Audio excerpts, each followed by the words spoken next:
back to my channel. My name is Tina, and today I'm going to do a review of this number 7 Lift and Illuminate foundation.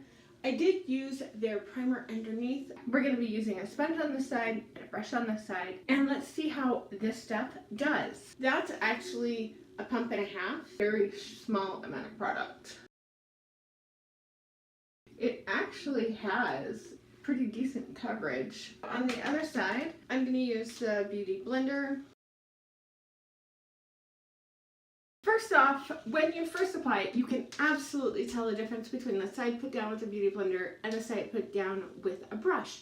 The side put down with the brush is way more matte than the side put down with the Beauty Blender. Probably because of the little bit of water that it's getting from it. This must be a water-based formula, or I don't think I would do that. This does have a SPF 15 in it, and it says it firms skin. So here's the thing about sunscreen and foundation. Yeah, it's a nice extra little layer barrier.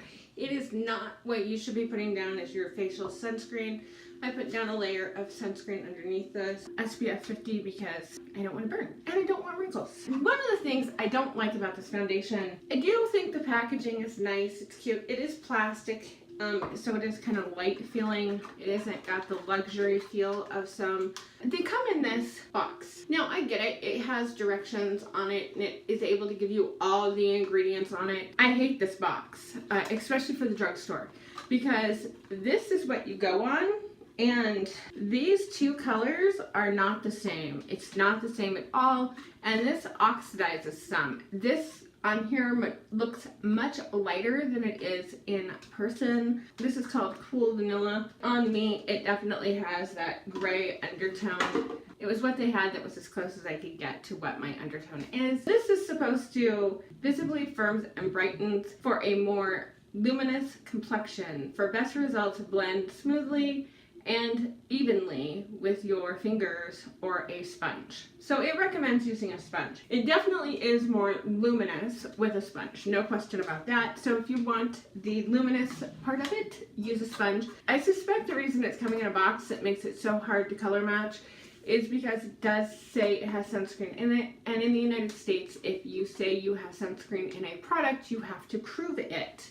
That is an FDA required. It's one of the only things the FDA requires. Products with sunscreen in them have to identify that sunscreen. It says apply 15 minutes before sun exposure, reapply every 2 hours. Holy crap. Do not use this as sunscreen. You're gonna have a layer of foundation like an inch thick. Use water resistant sunscreen if swimming or sweating. Ask a doctor if you're using under a child under 6 months. Don't do that. That would be weird. And then it just goes on and tells you about, you know, sunscreen and how it works. The ingredients in here aren't amazing for you. I think it goes down with a brush really matte nicely.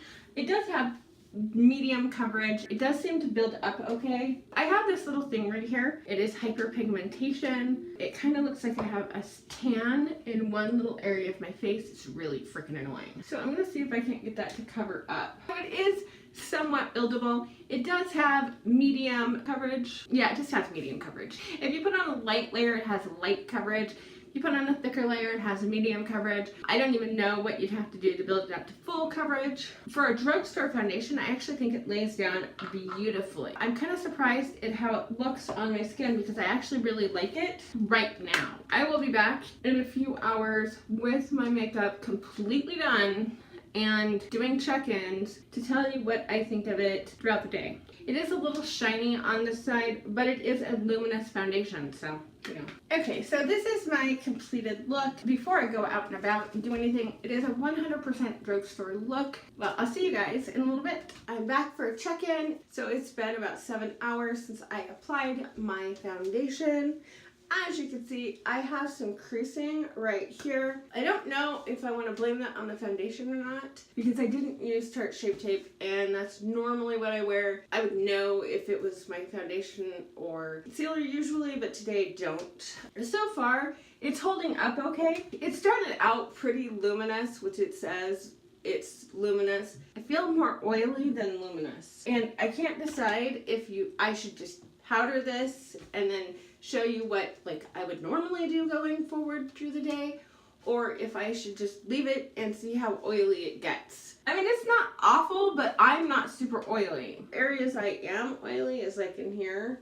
I'm more oily. I have a feeling if I were like actually doing something outside, or if I had oily skin, I think I'd look like a grease ball right now, right? It's holding up okay. The actual coverage is really nice still. It hasn't come off at all. It is sinking into my pores. I am seeing some texturing like in these areas, and I definitely don't like this right here. Like that looks like shit. It is very aging to me at the moment. I was using all drugstore today, and so I think I just went with the spray stuff. So I am going to put some powder on. I'm going to use the Coty Airspun because I am sticking with my all drugstore today. And we're just going to see if this is going to help it. A lot of times, if I want to extend the life of my foundation and it's doing something like this, I find if I blend it back out with a brush, it suddenly looks so much better than it did, and it only takes a couple of seconds. If you can get to this before you turn into a total oily mess and it starts breaking up, it really does a good job of saving your foundation, especially if I want to look really nice and I know it's going to be all day. But yeah, that goes back to looking really, really nice, actually. I'm thinking I forgot to put powder on today. We will do another check-in in a couple hours. Considering I just set this with powder after that many hours and it did stay put without needing to be set, this foundation is going to actually score really well for me. And I've had to sit in a hot car today for about 20 minutes. I think it's holding up pretty well. I'll see you guys soon. Hi guys, I'm back. It's my last check-in, thankfully, because I am so ready to take this mess off. My makeup kind of looks a mess now more than it did earlier, but that's just my mascara and stuff like that. It really took a beating when I was making dinner and onions. Nothing lasts through onions, right? So when I powdered that down, it really set this down and took a lot of the shine out of it. It is starting to build up again right here, and I can actually feel it when I touch my face. But the coverage itself looks pretty darn good. This coverage looks better than several other foundations I've reviewed like this. I don't know why, but foundations are the one thing that I like to review like this. This is the number 7 Lift and Illuminate foundation, and it's been on for about 11 hours now. This does have SPF. It says it has aging complexes. It says it firms and illuminates. I guess it does illuminate. I just don't like the way it illuminates because to me it looks oily rather than luminous, and maybe on other people's skin it would look different, but I think if you had oily skin you would hate this. I don't have oily skin, so it's tough for me to know that for sure. It's just too oily looking already. It does have decent coverage. It never hits full coverage. If you use this as a sunscreen, then you would be putting on a whole lot, and in which case it would be full coverage because you would have so much on. For this to work as a sunscreen, you have to use like half an ounce. That's like half a shot glass. That is a lot of foundation. I put a sunscreen underneath them and then wait for it to soak in and then do my makeup and then spray makeup. This also says that to use this sunscreen you need to reapply every 2 hours. Oh hell no. You know, it's funny because I didn't read that when I bought this. I just was buying a foundation. It didn't even occur to me that for a sunscreen that was basically trying to work as a foundation, yeah, I don't recommend you use it like that. It is a nice foundation. It looks nice. It goes on nice. It sets down nice.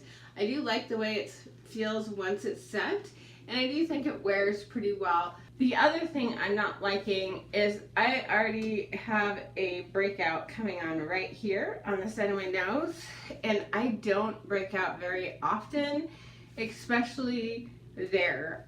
So I'm gonna say I suspect that is from the foundation. You know how some things you put them on your skin and you immediately feel that breakout sensation? I think it held up pretty nicely, especially once I put on a powder. I do think you need to use a powder with this foundation. I just think it looks better, sets better, and it's going to last longer. I'll be right there. So my son's therapy dog apparently has an injury, so I have to wrap this up very quickly. I hope I don't have to go to the vet. I just think that it's a nice foundation, not a sunscreen really. Oily skin, be careful.